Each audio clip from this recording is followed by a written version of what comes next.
launch control. Crew is locked and ready. Stand by for terminal count.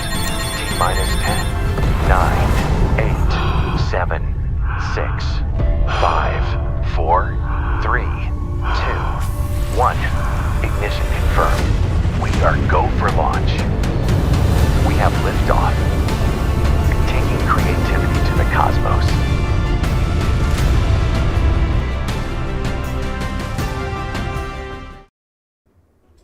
What is good, Creative Fam? Brandon Washington here, and welcome back to another episode of The Launchpad. Y'all, I'm super excited about episode 2. If y'all happen to miss last week's episode, we got in there talking with my good boy, YC, and we talked about so much. The thing I love about the Launchpad is it's a little different than Uncensored. Uncensored, we kick back, we talk about cameras, we have a great time, but this show is all about helping you guys grow as creators yourselves. That's the whole purpose of the Launchpad. We want to launch our careers into the next level, and today is no different.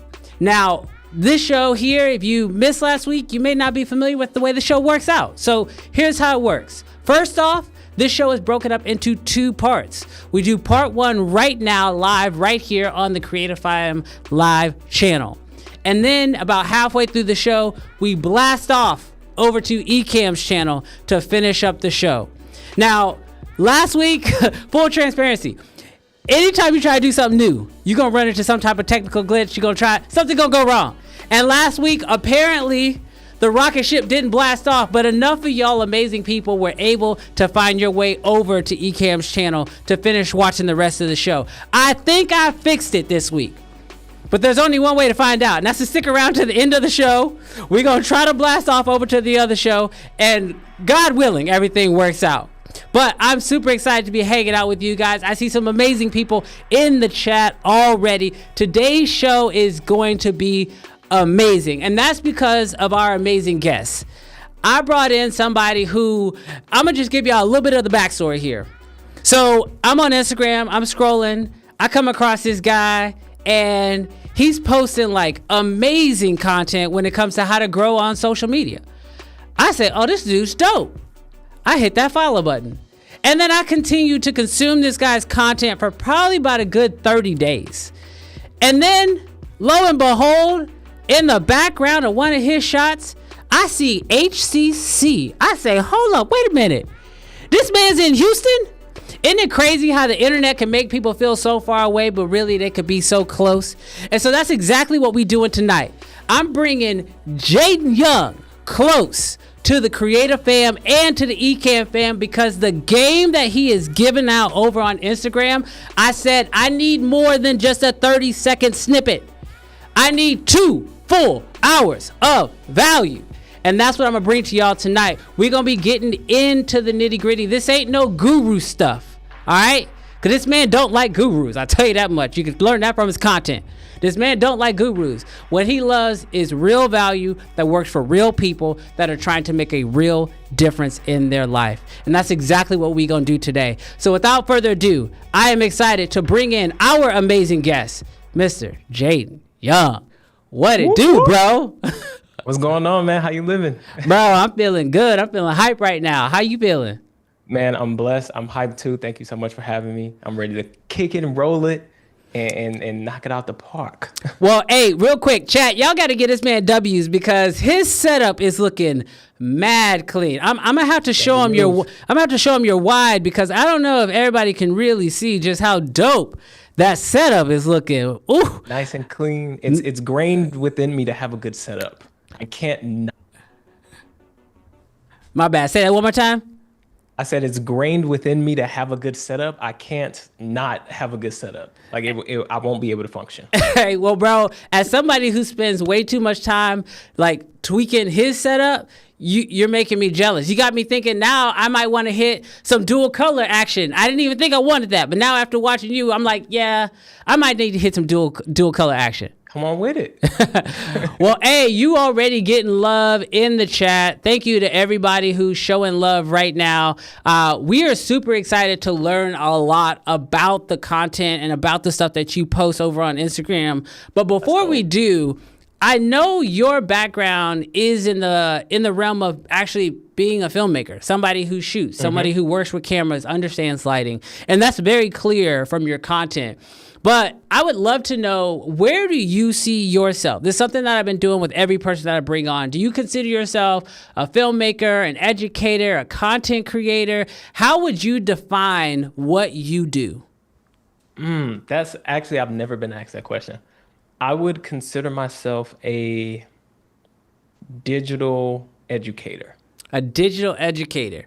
What brought you to that understanding? One, because I no longer fully identify as a 100% content creator. Okay. Because I do so much education and teaching that I feel like I would do myself a disjustice or injustice, whichever word is correct, by not saying something when it comes to education. I don't like the word coach because it sounds like a guru. And as you said, me and gurus, we don't get along too well. So I think digital educator just felt right in my spirit. Okay, I love that. I love that. Now, I do got to ask, because I see it in your content. Where is the line for you between educator, guru, and for me, like when did somebody cross that line and you're like, bro, you went too far? When I classify somebody as a guru, and I don't want to make any enemies, but this is just my personal. No, that's it. Somebody who's a guru online is somebody who is kind of regurgitating what they see, and they haven't really lived it and done the things that they say they've done, but they see other people doing it. And because they see and can take the information so easily, because that's the world we live in, like this is I can steal information from you and vice versa. It's so easy for people to say, okay, I quote unquote know this thing, but they haven't really done it. And so when they take that information and try to spread it as their own, that's when it becomes, okay, dog, you're a guru who you're not really helping people online, which I have beef with, because my whole job is helping people online. Like, I love what I do. Yeah. And so that's where my beef comes from. Well, dude, it's clear. It's clear that you love what you do. And I love that you had just actually made that point, because, Chad, if you guys are not familiar with his content, one of the things that actually attracted me to you, and I ain't gonna lie, I did a little background on you. You posted a video and you were like, I posted this video and it only got this many views, and I posted this video and it got way more views. Let me tell you why I was like, how one got more views than the other. And I ain't gonna lie, I was like, let me see where them videos at. So I went to your page and went back to see if I could find those videos. And sure enough, not only did I see those videos, but I saw the tactics that you were sharing in your content. And I was like, oh, he's not just teaching it, he's doing it. And what's also cool right now is I know you're in the middle of this posting twice a day for 30 days to see what it does.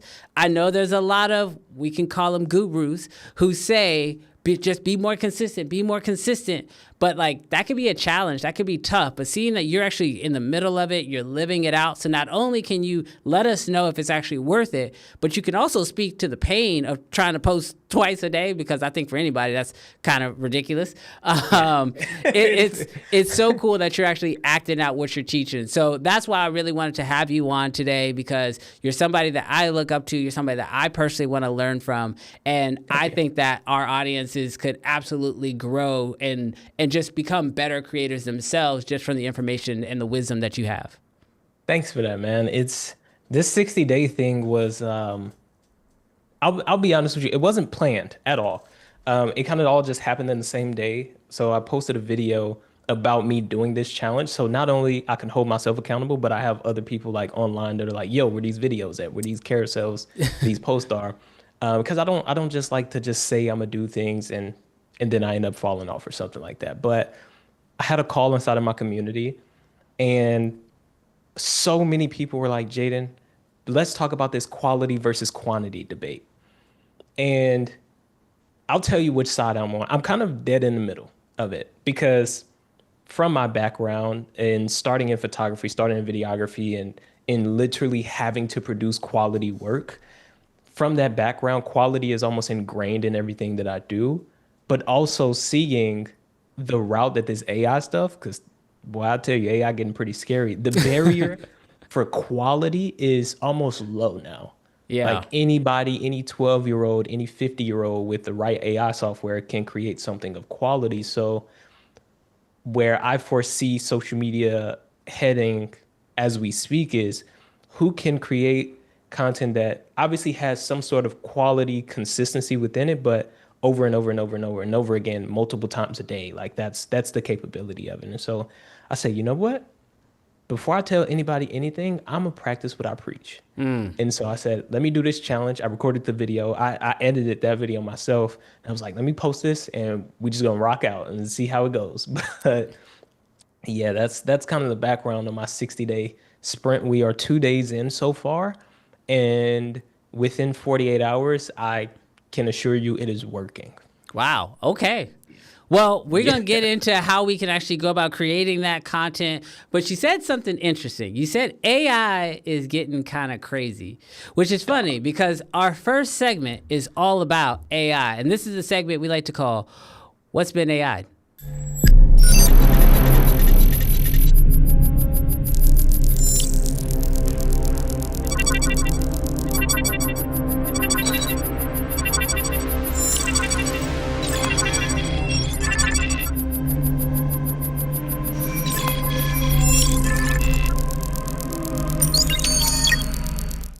All right, now we know AI is kind of crazy right now.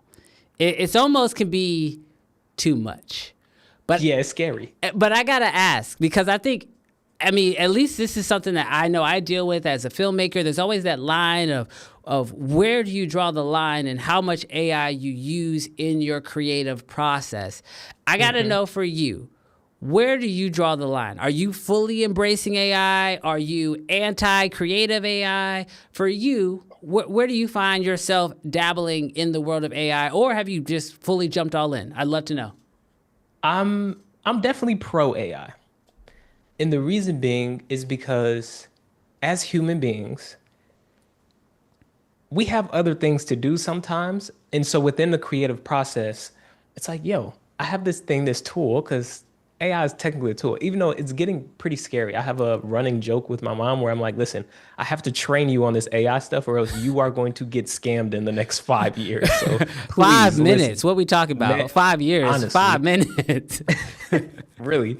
And so me in my creative process, I'll tell you, I'm using AI in the reverse engineering. Okay. And I've been exploring using AI when it comes to B-roll. Okay. And so when I say reverse engineering, sometimes, honestly, as creatives, like you may do something really, really cool, or you may have calls like this where it's like, oh, wait, dang, I need to kind of break that down.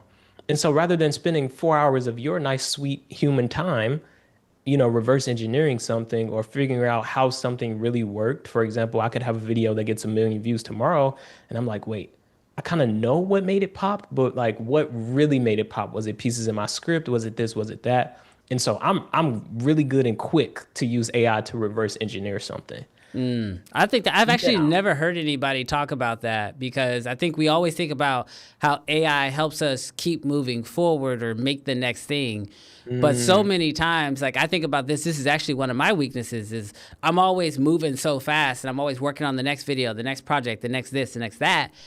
But I never really take the time to look back and go, wait, how did I even get here based off of the things that happened before? And so I love that idea of utilizing AI to reverse engineer, not only what worked, but also maybe things that didn't work and figure out like why something didn't work. I like that idea a lot. Yeah, I'm actually making a series, so I'll give you guys a sneak peek. I'm making a series right now, and I'm going to do it after my 60-day sprint, or excuse me, my 60 video sprint, because I'm posting 2 times a day for 30 days, where I take the best performers and the worst performers, and I just use AI to reverse engineer why it did what it did. And I'm literally just going to make a series about each time. This video did the worst out of these last 30 days. This video did the best. This video did the second worst, second best. So I'm quite literally going to make a series about that. But I'll say I'm very much like you, where I usually I'm like on to the next thing, on to the next project. I post this video, I almost forget about it. I'm on to this next thing. And so I'm like, wait a minute, Jaden, what if we could just create a nice little roadmap? Yeah. And so it's like, well, instead of me using my brain, because I when I deep dive on something, I am deep diving on it. And next thing you know, 3 days has passed, and I'm like, wait a minute, I could have just used Poppy AI, the AI software, or I could have used this thing to just reverse engineer it and do it in 1 day instead of 3. Yeah, no, that's actually a really good idea. So you said you're using it there, but you're also kind of using it for B-roll. As a filmmaker myself, and I'm sure other filmmakers who are going to watch this episode, how are you finding it to help you in your B-roll side of things? Honestly, with okay, it's not there 100%, but that's the perfectionist in me. Because most people don't have the I'm pretty sure you can attest to this. Most people won't notice the things that you notice. Yeah. And so to the general eye, to the projects that I do where most people watching will never see the small details and issues that I see, I think it's pretty good. Because the way that B-roll is nowadays, it's kind of like you create your own B-roll, like you shoot your own B-roll, or you take from somewhere like Artlist or, any site like that, and just get access to the exact same B-roll that you saw 3 videos ago. So it's like I'm like, well, cool, we can use AI with like a Sora 2 software, or I think Gemini is one of the other ones that I think Google made that one or something. I'm not an AI expert, but using something like that to almost create custom B-roll and have it actually look nice. And if it's going to be on the screen for like 2 seconds, it's not giving people a chance to see that it's B-roll. Yeah, I mean, I will say I'm right there with you. I think the AI tools are definitely getting better. I've started incorporating them into some of our client stuff because, Nice. I mean, it's like we could go out and try to get this exact shot, or we could just not have it, which then the video is like technically a little worse. So Yeah. where it can work, I think it works really well. I'll give like a piece of advice that has worked for me. Sometimes like creating an image and then having it create the B-roll from that image goes a really long way, because then you can sort of like dial in exactly what you want it to look like before it ever generates the video. But I am interested to see the AI continue to get better, because it has gotten really good so far. Like literally that conversation you said you had with your mom, I had that conversation with my mom about 2 weeks ago, because she was watching some video and I was like, that's AI, right? And she was like, how do you know? I was like, the fork phased through the cake. And she was like, oh, I never even noticed that. And I was like, oh, the general public will never be able to tell the difference. It's getting scary. I sent my mom what I've been doing out every time, because TikTok has AI videos all day, every day. So every time one pops up, I send it to her and I say, is this AI or is this real? And it's like a quiz almost. Yeah, you gotta keep. Same thing with her. Gotta keep Mama sharp, man. Gotta keep Mama sharp, especially in this new AI world. Yeah, it's crazy. All right, now I do want to know. You kind of rattled off a couple little AI tools here and there. I know you said Poppy. I know you said Sora. But of the AI tools that you're currently dabbling in, what would you say are the ones that are making the biggest impact in what you're doing? Like something that you maybe use on a regular basis, or is like consistently a part of your creative workflow? I use 2 on a regular basis. Okay, 3. One of them technically doesn't count because everybody and their mother uses it, which is ChatGPT. Bro, that counts. I don't know why everybody wants to discredit ChatGPT. Man, I have to discredit because everybody that I speak to already knows about it. And so it's almost when you speak AI, most people automatically think ChatGPT. So for me, I'm like, well, I don't want to be repetitive. I get you. But I'll give it some credit. ChatGPT. And the 2 other ones are Claude. Okay. Claude AI, and then the other one is just Poppy AI. Like those 3 I use on a day-to-day basis. Okay. Yeah, I've heard a little bit about Poppy. I know it's really good at like analyzing and creating roadmaps for social media. Really good. How are you using that particular tool on a daily basis? That one, that's my big reverse engineer tool. So for example, the way that I used it yesterday actually was I said, these are my top 10 viral videos from the last year. And I literally just copied and pasted in the links and it was able to analyze it and stuff. I said, please tell me the things that are most common in each video. So like, oh, your hook was this long, or you used a negative hook instead of a positive hook, or the way you did your storytelling was this way. And so now I'm like, well, cool. I'm gonna just take those principles and just copy paste from each video from now on. So that's usually how I use Poppy AI. I like Claude because it writes better and more human-like. So if Okay. I ever need to tweak a script or at least get my first 30% of a script together for a video, I'll start with Claude because it's like when somebody writes something with ChatGPT, you can tell. You're like, yo, I know where this came from. Too many emojis, too many hyphens. Yep, the little dash. It's an emoji on every line, and it's like, yep, I know where this came from. Claude is much different. It sounds more human-like, especially if you train it with your voice. So I had like a 10-minute conversation with Claude yesterday. And so now like it gets my tone, it gets my little slang, things of that nature. So those are Gotcha. kind of the main three that I'm using. Okay. Well, that's good. I think that's super helpful. And I love starting the conversation with AI because it's one of those things that I think like, in 10 years, we're going to look back and be like, how do we do it without AI? But I know there's always that weird transition point of like, when you went from film to digital in the camera space, or, when things went, from, just like having to do it one way for so many years and then having a groundbreaking new piece of technology come in. It could be a little bit scary. It could be a little bit challenging. So every time I bring creators on here, I always got to ask them what tools they're using. So appreciate you being so open and honest and willing to share. Yeah, I won't lie. But it is time to ask you a few different questions. Now, we got this segment. It's called Cosmic Choice. And when we get into it, I'm going to give you a this or that. And you got to choose between one or the other. You can't back out. You already said you do the show. So I can't plead the fifth. you cannot plead the fifth. That is not an option. Citizens of the cosmos, boys and girls of every galaxy, sit back, relax, and let your imaginations soar. Because the moment has arrived. It's time for Cosmic Choice.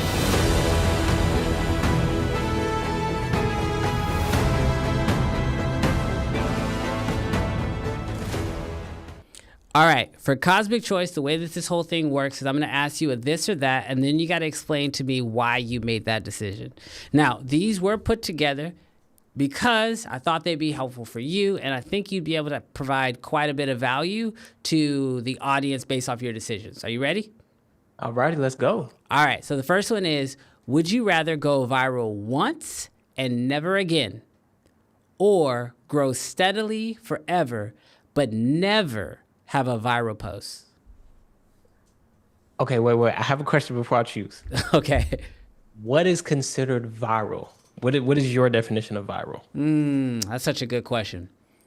So for me, in today's space, I believe that virality sort of like varies based off of like niches. So I would say a unexpected higher performing video than the average. So for the sake of this situation, you could have a video that'll hit 1 million views, but on the other side of that, you'll never have a video over 100,000 views. So a 10x I would multiplier. rather have a video. I would choose B. Never have a viral video. Okay. So you think I would choose that one. You think one 10x video does not outweigh a longevity of okay, why? Okay, so there's a couple things, right? And I could be making assumptions, but this is my logic behind it. Number one, there have been times, especially in my early beginnings, where a video would go viral for me, like 2 million views, 1 million views, and I would get nothing from it but like a mini high of like, yo, the video's doing so well. And then a week passed and it's like nothing. And so when it comes to viral videos, a lot of times nowadays, I think it's pretty easy. Well, okay, I won't say easy. Simple-ish to have a video go viral.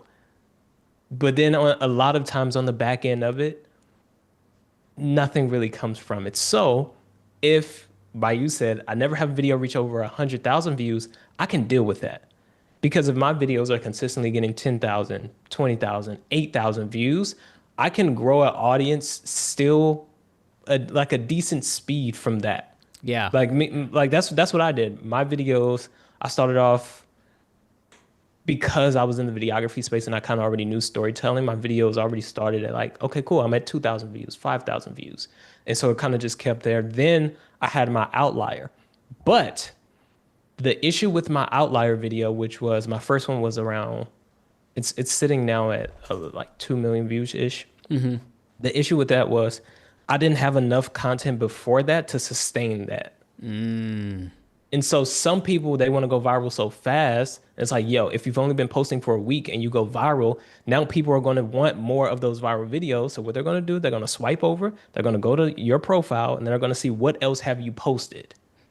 And if there's only 3 videos on your platform, that's a problem because now you've basically just lost them.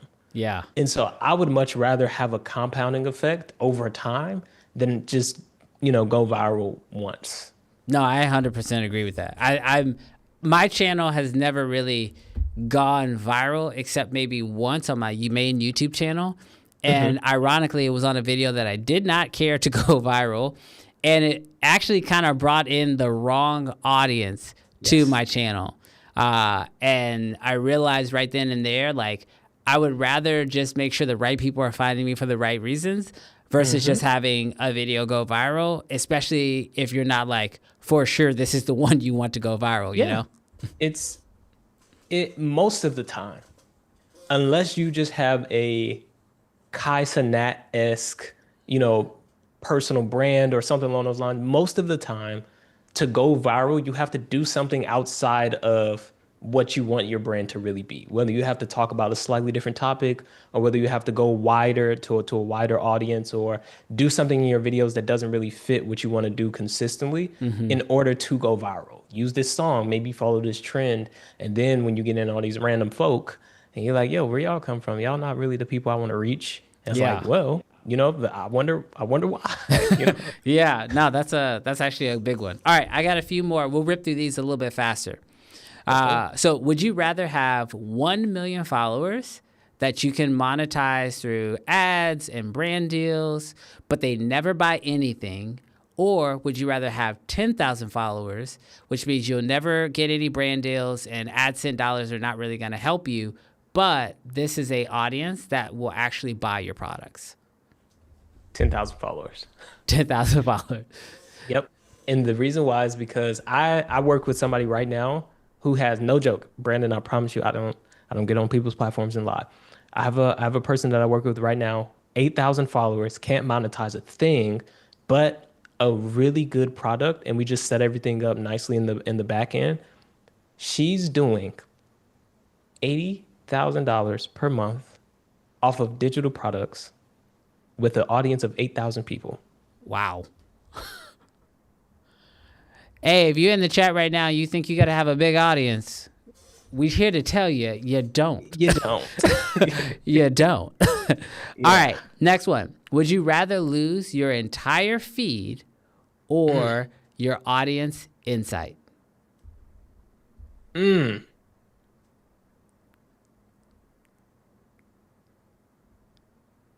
you say feed, like all of my posts go away? All of your posts gone. Or and I basically have to start. But you would keep all the data. Or would you rather lose all the data but keep your content? I would rather keep the data, lose my content. Because if I have certain data, I feel like I could replicate the posts. Yeah. That's what I'm gonna go with. Okay. I'm gonna go with that one. You're a data guy. I get it. Yeah. All right. Would you rather be shadow banned for a week or have your next 10 posts flop publicly? And when I say flop, I mean 500 views. Ooh. 50 views. And it's public. You can't take it off. You can't make the number go away. I'm shadow banned for a week. Shadow banned for a week. I would rather be shadow banned for a week. You're going to take a vacation. 500? Yeah, that's exactly what I was thinking. I'm like, yo, if I just don't post, I'll be all right. I could cheat the system. All right. Would you rather manage your content strategy with AI or have a human assistant who disagrees with you 90% of the time? AI. AI. Do you think Because then AI? it's like- You think AI's really got it like that? You just got to talk to it the right way. Yeah. And you have to give it enough context. So that's why I like Poppy AI. Like, if you put in the right context, the right videos, things of that nature to Poppy AI, you can get a nice little AI assistant going for yourself. Yeah. But if I have somebody in person and it's like, yo, I think this video is gonna work, they're like, nah, don't post that. And it's like, yo, we're like, what are we doing? I can't live in that energy. I can't. So I'm gonna choose AI. I appreciate that because that's the same way. I'm so energy with people. Like, if we don't vibe, and you could be the smartest person I know, but if we don't vibe, man, it's tough. Yeah. Hey. I can't. Chat, surround yourself around people that you can vibe with, because then they don't hurt you creatively.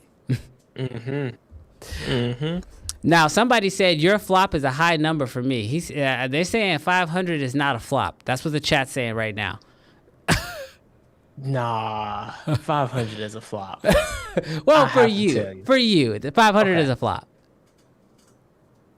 So, okay, then real quick, this is a complete deterrent right now. We just Okay. go because we live. We can do whatever we want. Let's go. If 500 is a flop for you, what do you think needs to happen for you to ensure that your videos are getting at least 500, if not more? The biggest thing. Ooh, okay. Okay, most of the time, if you have low views, it's because you're not. Most of the time, it's because you're not being able to stop the scroll. So it's either you're not saying the right thing, or your visuals are off, or something that people overlook so much is the title hook or like the headline that goes on most videos. So for example, on my TikTok, I rarely use TikTok. Like my lady, she actually just said, Jaden, start back posting on TikTok. And I'm like, okay. My TikTok has 120,000 people on it. And I grew my TikTok so long ago off of like skits and things of that nature. So all of my new content doesn't really apply to it at all. Got it. That's another reason I don't really post on it. But I test on TikTok. TikTok is my test platform. Quite literally, I posted it 3, and everybody here can go double check it because they hit super low views too. This is why I'm very.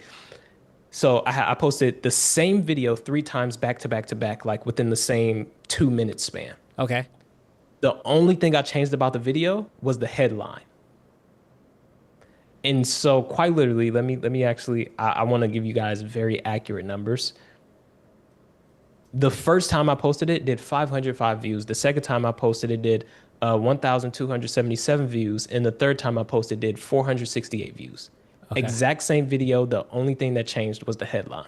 So literally one video performed twice as good as the others, and the only difference was the actual. So did all of them have text at the top, or was it? Yep. So it's just what the text said. Just what the text says. So the first one says, steal this content idea part 1, 505 views. I'm literally looking at it right now. The second one says, steal this viral content idea. The third one says, wait, let me refresh it. The third one says, where to go? Content ideas for you to steal. I bet you it's that word viral, man. You know, that as a person whose main platform is YouTube, that makes perfect sense because that's just like the title of your YouTube video. Like the same way I will sit there and overanalyze the title, and it's depending on how the video is doing, I might even change the title. But like, it's so funny that there are, I call them trigger words, but there are these words that just like light up parts of your brain to make you have want to to watch. engage. Yeah. And I put it in all caps. oh, diabolical. This man said, I'm getting your attention. Yes. That's really interesting to hear. So let's dive in a little bit more. I know you said that so many people are missing that title hook. That's what's keeping people from stopping the scroll, because as we know on social media, so much of it is, on the vertical platforms, TikTok, YouTube Shorts, Instagram Reels. I've always told people the difference is you're not choosing content, you're being fed content. Yes. But depending on how you interact with that content depends on what you get fed going forward. So all you can't really force impressions, But depending, I guess, on how people engage with your content, that will help drive more impressions. So what do you think people could do? We talked about the title on top. What are some other things you think people could do to help increase their impressions? Because I feel like I've seen videos where I'm like, this isn't a bad video. It's just not getting. It's like an artist back in the day. It's like, you're not making bad music. DJs just won't spin your stuff. Like, that's. It's so difficult because social media has changed so much in the past year. Yeah. Okay. There are two things, and they sound so generic, but I promise you, I data this stuff. Okay. A big one is the word you. If you use the word you, okay, I'm gonna give you three. I'll try to give them fast. One of them is the word you.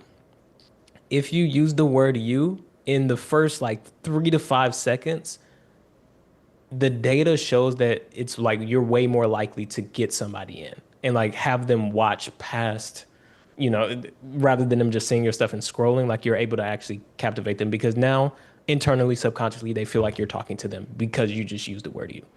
I do it all the time. You can go watch almost any of my videos that have performed really well. I've used the word you, like the data is there. That's number one. Number two is I call it multitask marketing. Okay. So it's a fancy name. I need to switch it because it's super long. But essentially you're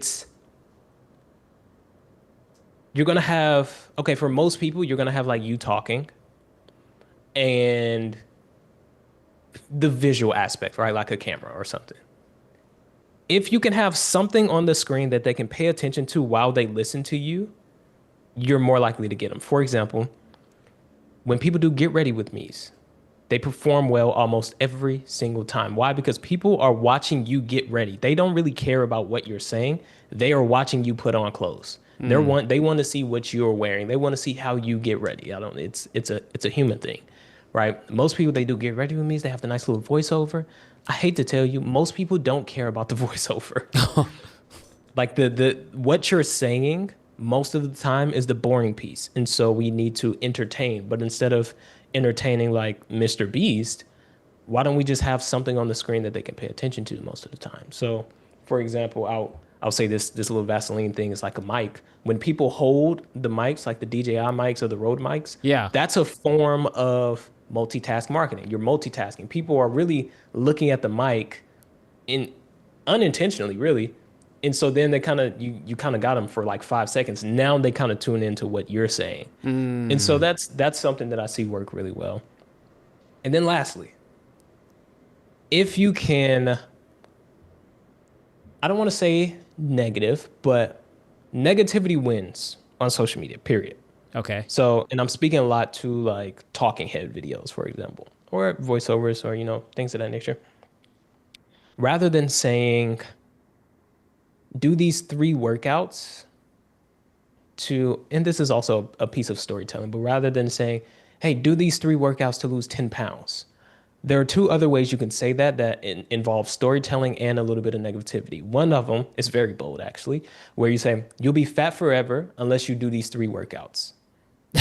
Now you kind of got it. You're right, because like the second you said that, something triggered in my brain. I was like, I won't be fat forever.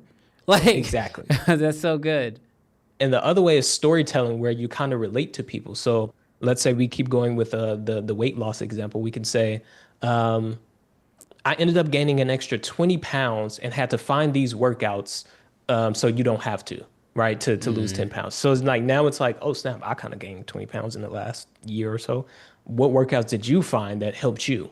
And so it's those 2 realms kind of going bold and a little bit negative, and adding some storytelling aspect to it helps massively, truthfully. But and I think that's actually really smart, especially when you think about like most film, like if you think about a good film that you've probably seen as filmmakers, I always naturally go back to like a character that had the most to overcome. And that's the negativity that you're talking about. And so by introducing not even really negativity, but just conflict early on into your content, it gives people like they almost have the problem immediately, and now they feel almost I don't know if that's not the right word, but like inclined, I guess, to figure out Yes. what the solution is.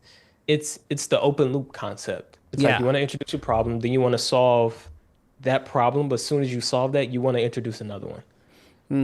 Okay. And once you introduce another one, like keeping that loop open. Well, this is actually a perfect segue because our next segment is all about storytelling. So let's hop into Story Spark.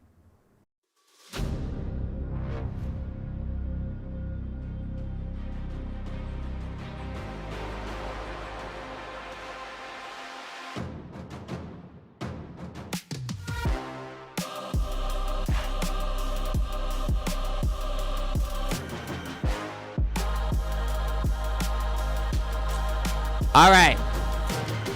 I love that music. Bro, I appreciate it. All right, so Story Spark is all about storytelling because I think no matter where you are in your creative journey, the differentiating factor is who can tell the best story.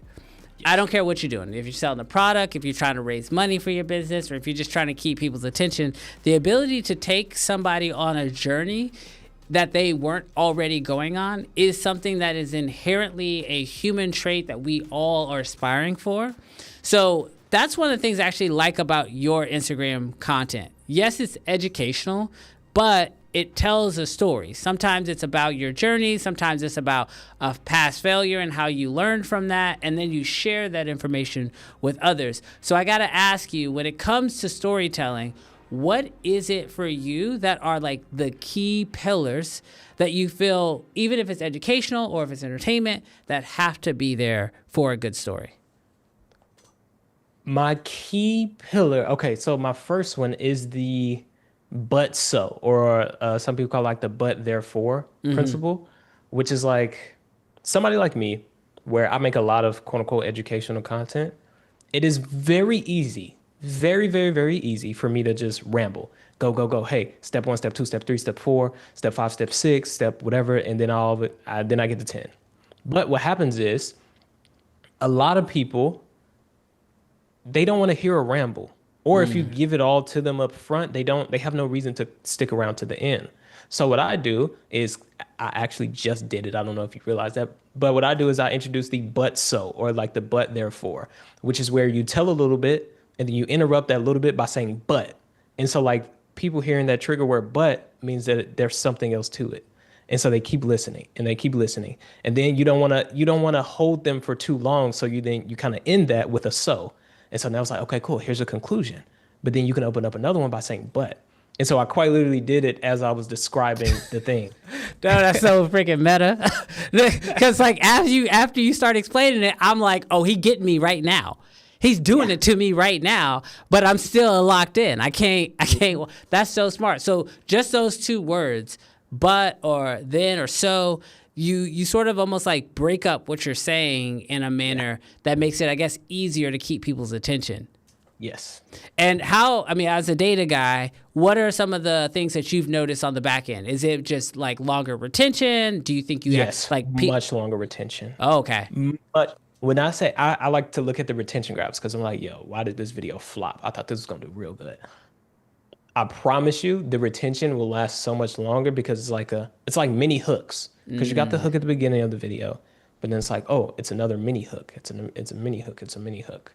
So that's oh my gosh, that's one of my favorite principles. Dude, in the chat they're saying they would never want to debate with you because you have these Jedi mind tricks that we can't keep up with, dog. I'm a psychologist, but but it's actually kind of funny because it sounds like, I never studied psychology, but I really love philosophy, which is also like a study of like how people's minds work and like thoughts and things like that. And hearing a lot of what you're saying does start to dabble in the world of psychology in a way.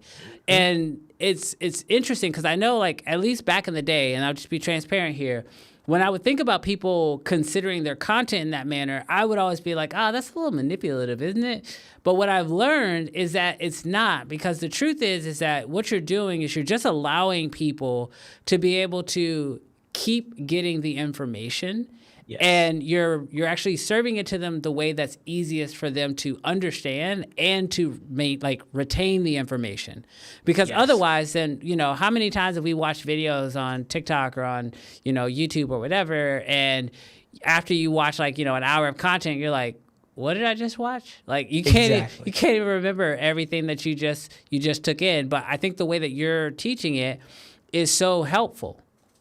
You see what I did there? I said the word but and I said the word so. That was good. I peeped it. I didn't want to say nothing. I wanted to let you rock out. That was good.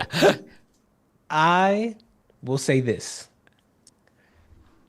Everybody here, whether you are more on the content creator side or the business owner side or dead in the middle, wherever you are, I truly, in my heart of hearts, like people like, yo, Jaden, content is not that serious. I promise you it is.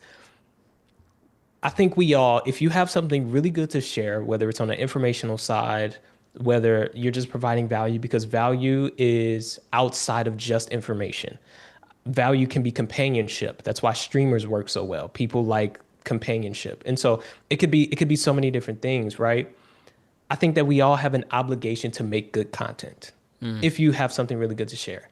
Because if we do not make good content, think about it like this, Brandon. If you don't make the videos you make, your audience has no choice but to go to somebody who is probably half as good as you, who doesn't have as much experience as you, and who won't serve them the way that you serve them.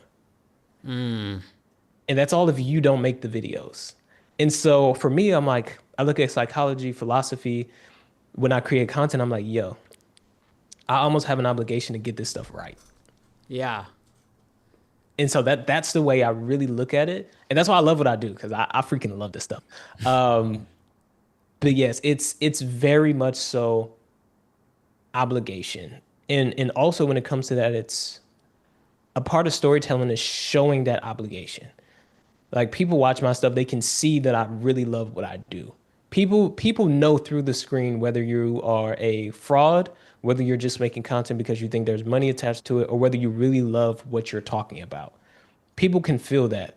And so being that personal or showing that relatability, whether it's telling stories, like I have no problem telling people, hey, I posted this video and it completely flopped.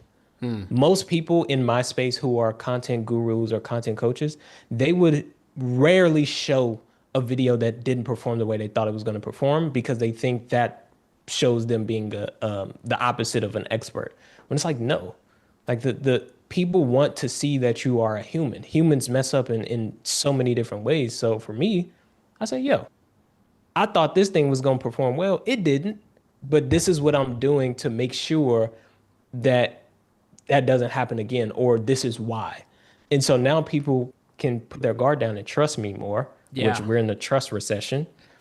and that's long story. That's my long-winded version of saying we're obligated. That's my long-winded version of saying. No, I absolutely. I mean, I've never really thought about it that deeply, but that is very true. I mean, like, there's probably something of value that you have to give to this world, and if you don't share it, then you're opening up the opportunity not only for either somebody to go unserved, but then also they could be incorrectly served by somebody who or scammed by somebody else who's putting out inferior content. And I love how you are so open to put yourself into it, and you're in real time learning. I mean, I even said it at the beginning of this show.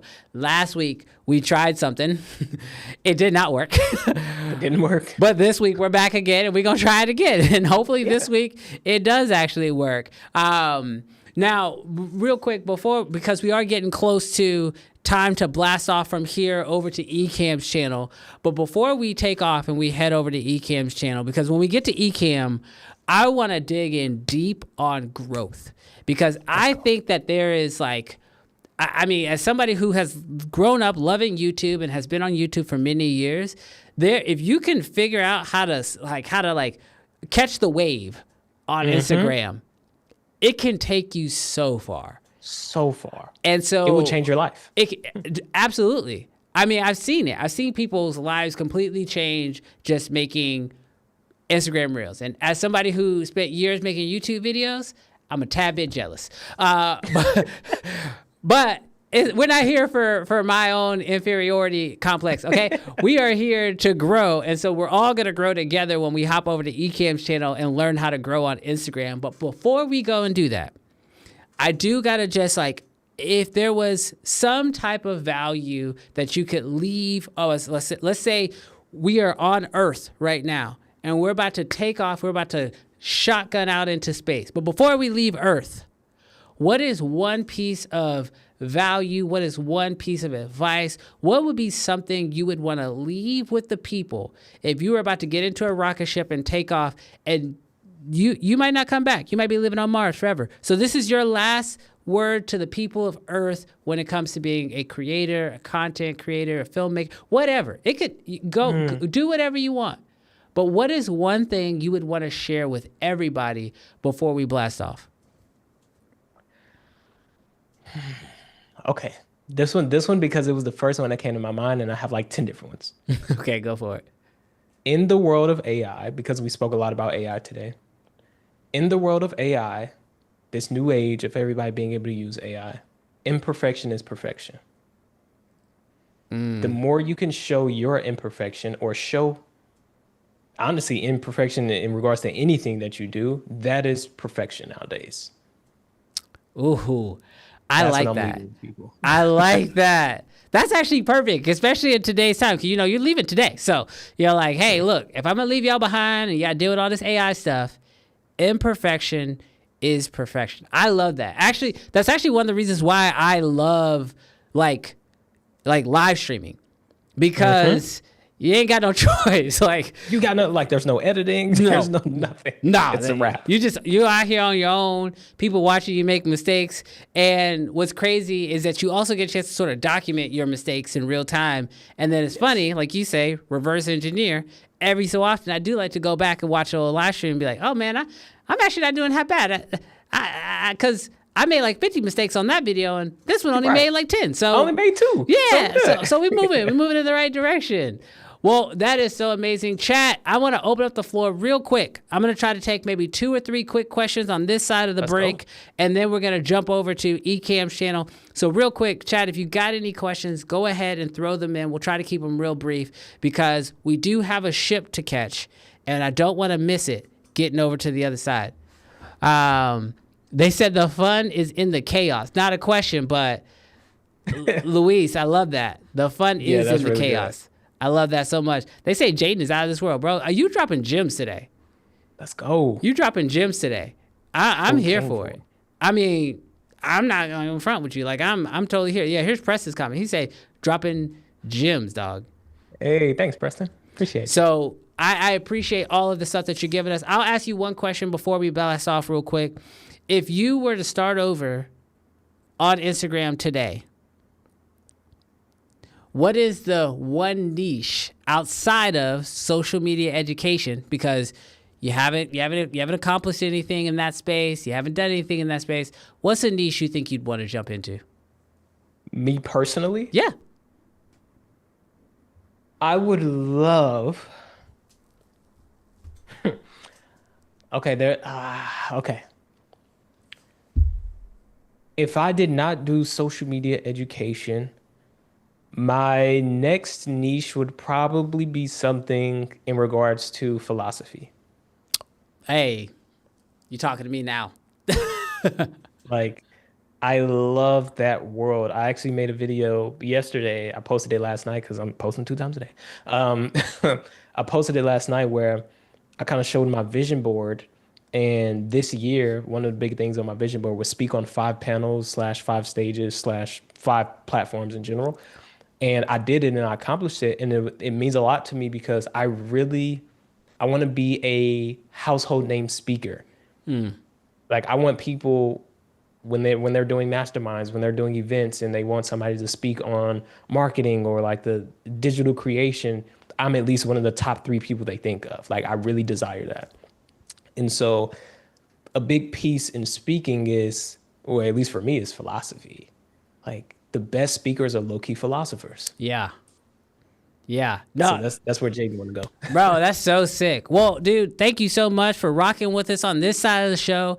It is time to get ready to blast off over to the Ecamm channel. All right, chat. I think I got it, but I'm not going to know until I press the button. So we going to press the button. This stream should end. It should take you over to Ecamm's channel. And we should be able to go live from right there. I think that's how it's gonna work. We gonna have to wait and see, but I think we got it. Jaden, you ready to try to blast off? Let's do it. All right, chat. We're heading over to for real. Chat, put your seatbelt on, get ready, sit back and relax. If this don't work, the link is in the description. I'll see you guys over on Ecamm's channel. All stations. This is launch control. Crew is locked and ready. Stand by for terminal count. T-minus 10, 9, 8, 7, 6, 5, 4, 3,